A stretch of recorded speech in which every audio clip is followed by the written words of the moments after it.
En la política internacional hay momentos que sencillamente lo cambian todo. Momentos que desafían las normas, que nos obligan a preguntarnos por los límites del poder y de la justicia. Y lo que vamos a analizar hoy es sin duda uno de esos momentos.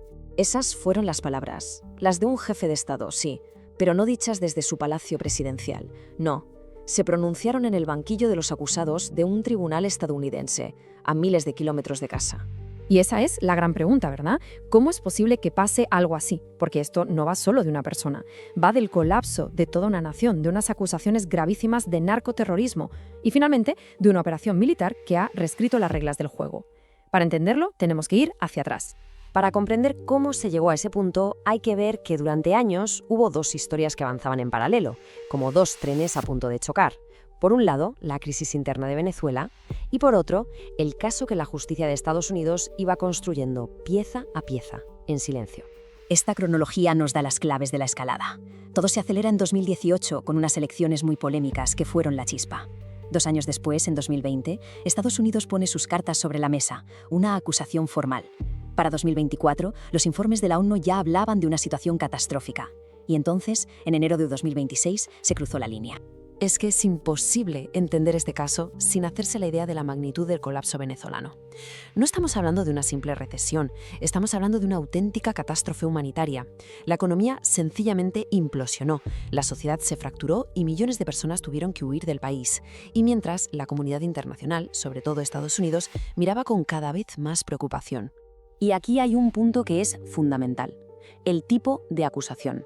No se basó, al menos formalmente, en la corrupción o en las violaciones de derechos humanos. La acusación de Estados Unidos fue por narcoterrorismo. Alegaban que el propio Estado venezolano estaba colaborando con grupos armados para literalmente inundar de droga a Estados Unidos. Y por si quedaba alguna duda de que iban en serio, Estados Unidos le puso precio a su captura. La recompensa empezó en $15 millones, pero acabó subiendo una cifra récord: 50 millones. Era, desde luego, una declaración de intenciones. Y con todo esto sobre la mesa, llegamos al momento que lo precipita todo. Durante años, la pregunta era si Estados Unidos se atrevería a intervenir. Bueno, pues en enero de 2026, el mundo tuvo la respuesta. Fue una acción rapidísima, audaz y, para muchísima gente, simplemente inconcebible. Fuerzas especiales de Estados Unidos operando en pleno corazón de la capital de una nación soberana para detener a su presidente. Algo así casi no tiene precedentes en la historia moderna. El traslado fue prácticamente instantáneo. En cuestión de horas, Nicolás Maduro y Cilia Flores pasaron de estar en el Palacio de Miraflores a un centro de detención federal en Brooklyn. Con ese movimiento cambiaba para siempre la historia de Venezuela y de las relaciones internacionales. Claro, la captura de un jefe de Estado no es algo que ocurra sin más. Desata un auténtico terremoto político y legal. Y ahora vamos a ver las réplicas de ese terremoto, tanto en Caracas como en los tribunales de Nueva York. Mientras tanto, en Caracas, ¿qué pasaba? Pues el poder no quedó completamente en el aire. La entonces vicepresidenta, Delcy Rodríguez, tomó las riendas intentando estabilizar un país que estaba en estado de shock y empezar a negociar una nueva realidad. Uno de los primeros gestos del nuevo gobierno fue, de hecho, aprobar una ley de amnistía. Como se ve en este gráfico, desde la captura de Maduro se liberó a cientos de presos políticos. Pero ojo, los grupos de derechos humanos señalan que todavía quedaban cientos más detenidos, lo que demuestra lo complicado y tenso que era el nuevo escenario. Y a la vez, en Nueva York, la maquinaria judicial se ponía en marcha. Esta tabla nos da una foto muy clara de la situación de los principales acusados. En el centro, Maduro y Flores, que se declararon no culpables. Pero el caso es mucho más grande. Figuras clave como Diosdado Cabello siguen prófugas. Y atención, porque esto es crucial. Otros, como el ex jefe de inteligencia Hugo Carvajal, ya habían sido extraditados y se declararon culpables un año antes, en 2025. Esto los convertía en potenciales testigos estrella para la Fiscalía. Pero más allá del caso penal, esta acción ha abierto un debate profundísimo sobre los cimientos del orden mundial. La pregunta es: ¿puede una nación actuar militarmente en otra para hacer cumplir sus propias leyes?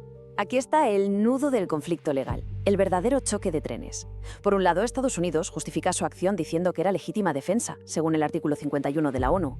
Es un argumento muy polémico porque equipara el narcotráfico a un ataque armado.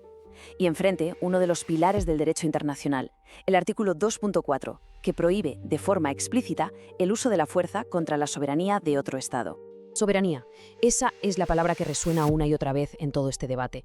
Para muchísimos juristas internacionales, la operación fue ilegal. ¿Por qué? Porque no tenía ni la autorización del Consejo de Seguridad de la ONU, ni una justificación de autodefensa que se considere aceptable según los estándares tradicionales.